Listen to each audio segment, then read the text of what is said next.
Bonjour tout le monde, c'est Aureblade, et comme promis, on se retrouve aujourd'hui, et pas dans 8 mois, dans Starship News, l'émission où on relate des avancées du vaisseau Starship de SpaceX toutes les semaines.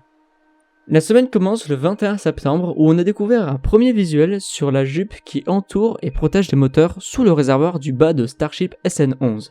Et FazeRock, sur le forum de NASA Spaceflight, a fait ce petit montage permettant de comparer cette partie du vaisseau entre le prototype SN7.1 et SN11.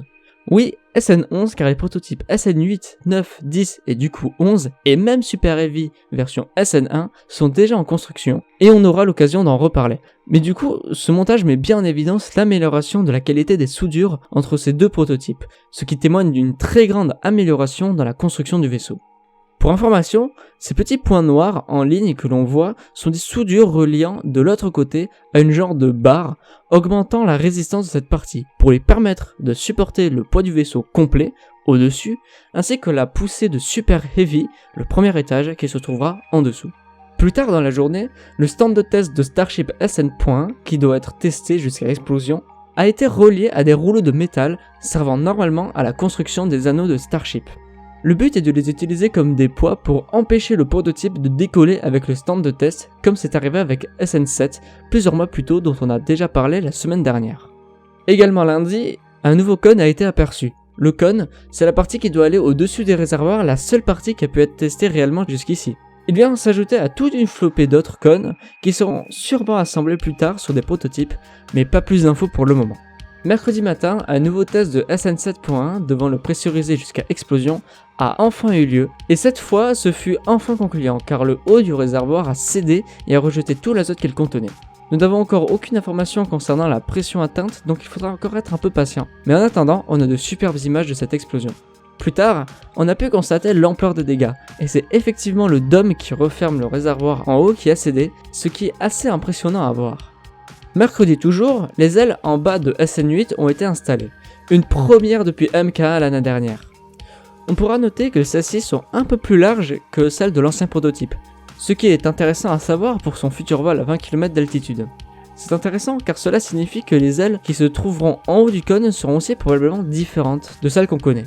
Plus qu'à attendre de les découvrir.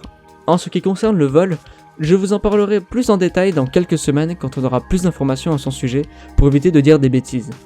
Vendredi matin, SpaceX a annoncé avoir testé avec succès le moteur Raptor Vacuum, c'est-à-dire le même moteur Raptor qui a volé sur SN5 et 6, mais avec une fuyère beaucoup plus grande, adaptée au vide de l'espace, sur une durée complète, c'est-à-dire comme s'il avait fonctionné lors d'un vrai vol, avec la même durée d'allumage, etc.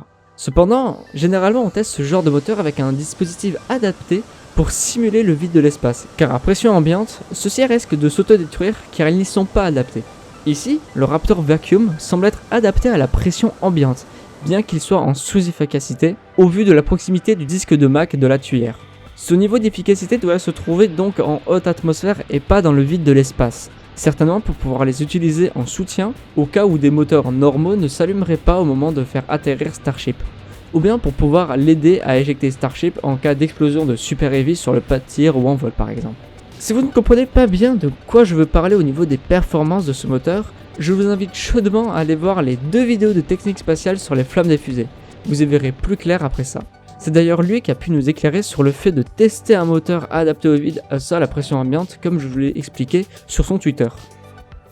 Plus tard dans la journée, SN8 a replié ses ailes, une première. On peut donc voir à quoi elles ressemblent ailes repliées. En fait, ces ailes peuvent pivoter pour orienter le vaisseau pendant sa réentrée atmosphérique, mais on en reparlera plus en détail quand on parlera de son vol encore une fois. Elles semblent retenues pour l'instant, sûrement le temps d'installer correctement le mécanisme qui les fera bouger, mais aussi pour éviter une mauvaise surprise à cause d'un coup de vent par exemple. Fait marrant et un peu osef, on a pu apercevoir une échelle permettant de sortir du réservoir d'oxygène liquide, donc du réservoir du haut, pour l'instant placé au sol, du prototype SN9. Rien d'intéressant à dire là-dessus, j'ai juste trouvé ça marrant à voir. Enfin, samedi, SN8 a été amené au pas de tir, aile refermée, mais n'a pas encore été installé dessus à l'heure où j'écris ces lignes. Elon Musk a d'ailleurs tweeté à son sujet en disant que le cône de SN8 ainsi que les ailes du haut seront installées la semaine prochaine et qu'il en sera de même pour SN9 mais le mois prochain.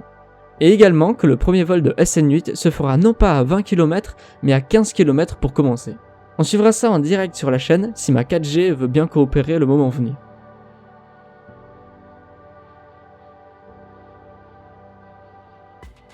Plus d'informations la semaine prochaine et dès que le vol se précisera.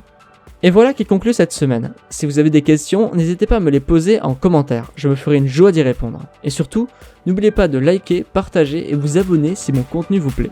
Et sur ce, je vous donne rendez-vous la semaine prochaine pour connaître la suite des avancées de Starship.